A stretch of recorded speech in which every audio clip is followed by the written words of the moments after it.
Amados irmãos e irmãs, hoje, este sábado, antes do Domingo de Ramos, vamos continuar com o nosso retiro quaresmal acerca dos pecados capitais. Nós estamos agora no último vício, na última doença espiritual, digamos assim,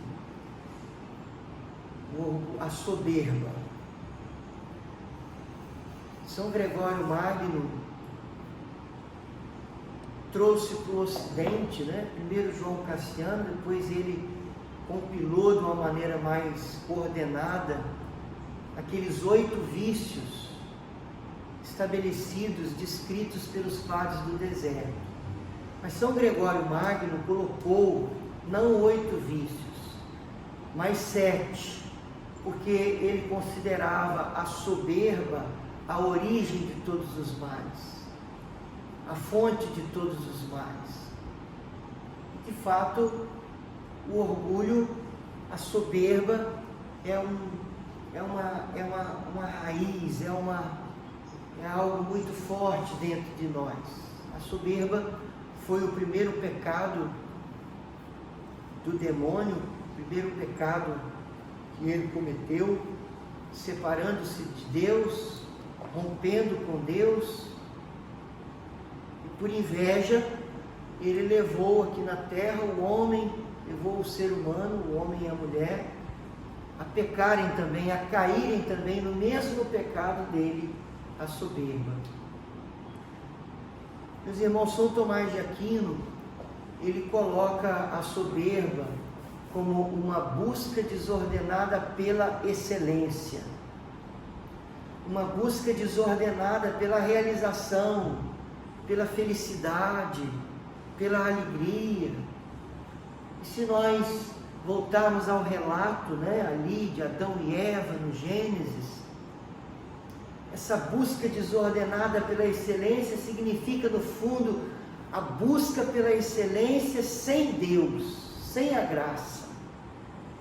Toda vez que nós vamos falar da soberba, toda vez que nós vamos falar dessas más tendências que existem em nós, nós precisamos voltar àquele relato ali de Adão e Eva, a tentação da serpente, aquela palavra da serpente. A gente nunca pode esquecer a palavra da serpente. Ela disse para Eva: sereis como deuses. Deus disse para vocês não comerem o fruto dessa árvore do conhecimento do bem e do mal, porque se vocês comerem, vocês vão ser igual a Ele, sereis como deuses. E Eva cai nessa tentação, ela olha o fruto, ela vê que o fruto é apetitoso, é bonito, é bom para se obter conhecimento, e ela quer o fruto, ela quer possuir o fruto, porque ela cai nessa tentação, sereis como deuses. E é muito simbólico, o fruto é o fruto do conhecimento do bem e do mal. Depois que eu comer esse fruto, ninguém mais vai me dizer o que é bom, o que é mal, o que é certo, o que é errado. Eu não preciso mais de ninguém. Então, eles caíram nessa tentação. Deus sempre quis que fôssemos como deuses, mas por graça, por participação. Não é possível sermos como deuses fora de Deus, mas somente por participação. O chamado de Deus, a vocação que Deus deu ao homem, é essa vocação de profunda comunhão com Deus. Mas o demônio perverteu as coisas, enganou Adão e Adão e Eva caíram nessa tentação, se deixaram seduzir por isso. Então, a soberba é esse pecado de querer ser Deus, é esse pecado de querer ser a fonte da sua própria alegria, a fonte da sua própria excelência, a fonte da sua própria felicidade. O orgulho, a soberba, foi esse pecado que Adão e Eva cometeram, de um grito de independência contra Deus. Eles romperam com Deus. Eles quiseram autonomia de Deus, achando que podiam ser como deuses se rompessem com Deus. Caíram nessa tentação, sereis como deuses.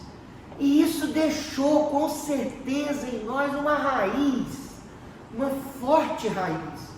O livro do Eclesiástico diz que a soberba é o início de todo pecado. Então veja que coisa forte, né? Quando nós olhamos essa realidade da soberba, essa realidade ali do pecado original, de como Adão e Eva se separaram de Deus, nós percebemos que foi Adão e Eva, eles se separaram de Deus, eles se alienaram, é uma alienação, é um exílio, né? Inclusive eles foram expulsos do paraíso.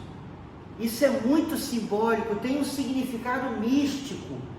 Eles foram expulsos do paraíso, ainda que tenha essa dimensão do castigo de Deus, mas essa dimensão de que eles se colocaram fora do paraíso.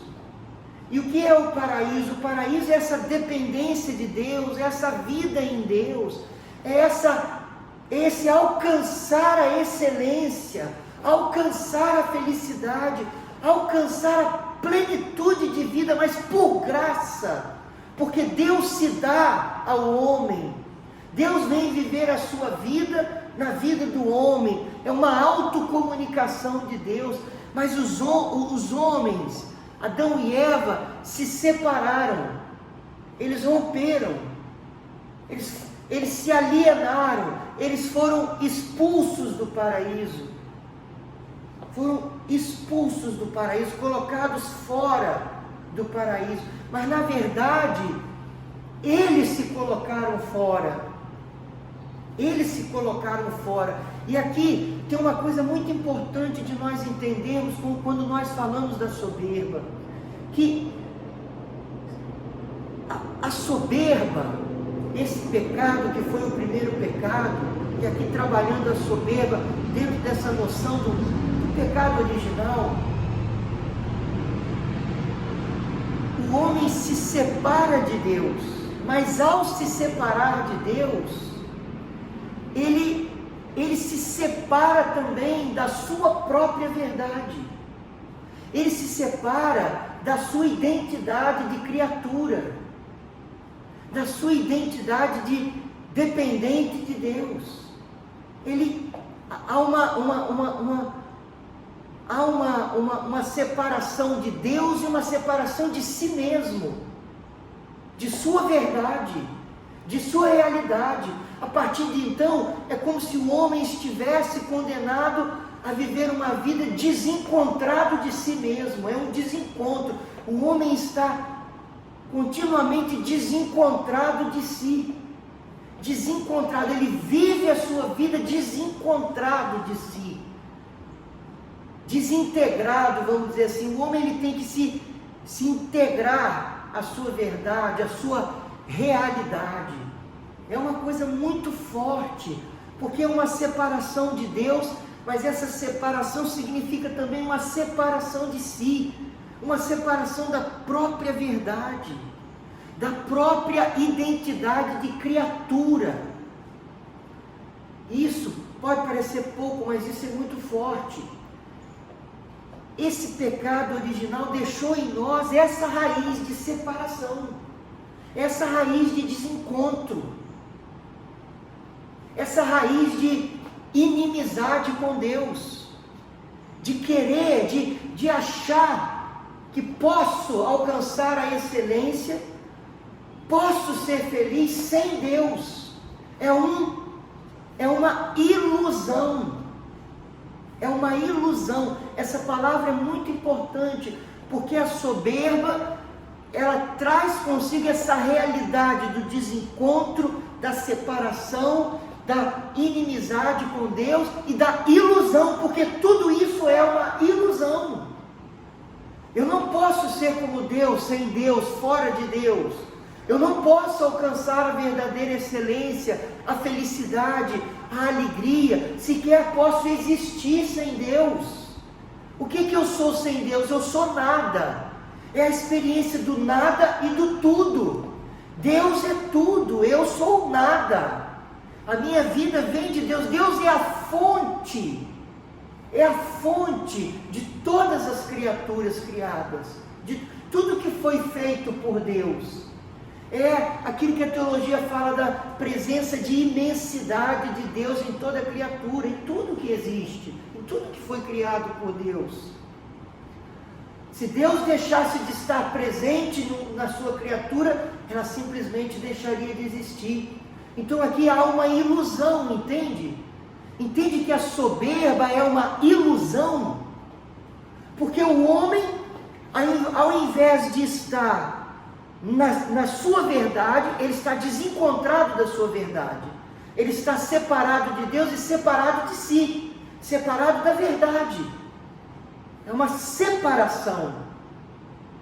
Então, ao invés de estar encontrado, ao invés de estar unificado consigo mesmo e com Deus, ao invés de estar na sua verdade, de criatura, de dependente de Deus, ao invés de estar na verdade, ele está na ilusão de poder existir sem Deus. É uma ilusão, a soberba é uma vida vivida na ilusão. Por isso que se diz que o contrário da soberba é a humildade. Dizia Santa Teresa, a humildade é a verdade. A humildade é a verdade. Então a humildade nesse sentido, especialmente no sentido espiritual, no sentido da oração, por exemplo, a humildade é um retorno ao próprio centro. A humildade é um retorno à própria verdade. A humildade é um retorno à própria realidade, é um unificar-se. Quando é que a gente a soberba vai sendo mortificada, ela vai sendo neutralizada à medida que eu faço esse processo de unificação comigo mesmo. Então o retorno para Deus significa o retorno para a própria verdade, o retorno para o próprio centro, o retorno para a própria identidade de criatura de Deus. Então a soberba é o estar aonde eu não sou de verdade. Eu sou, o que é que eu sou? Eu sou criatura de Deus. O que é que eu sou sem Deus? Nada. Zero. Então é um retorno. Aqui assim, é como se depois do pecado original, é como se a soberba, que foi esse pecado, que deixou essa raiz em nós, é como se a soberba levasse o homem a viver duas vidas. Duas vidas. A palavra dúvida significa duas vidas, né? O homem se torna duvidoso, vamos dizer assim. É como se tivesse uma realidade de duas vidas.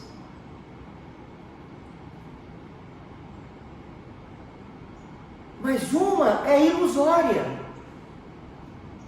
O homem vive essa vida que é uma ilusão de poder viver sem Deus. Porque a verdadeira vida, a única vida, é que nós somos criaturas de Deus, é que nós somos dependentes de Deus, é que nós somos amados por Deus, é que é Deus que nos sustenta, é Deus que nos chama, é Deus que nos ampara. Então, essa ilusão, quer dizer, é duas vidas, mas não é uma só, porque na verdade nós estamos na ilusão. Então, Deus, nós precisamos romper com toda essa tendência que existe em nós. Concluindo, nós precisamos romper com toda essa tendência que existe em nós, a soberba. A soberba é uma tendência de inimizade com Deus. A soberba é uma tendência de viver na ilusão, de estar na ilusão e não na verdade.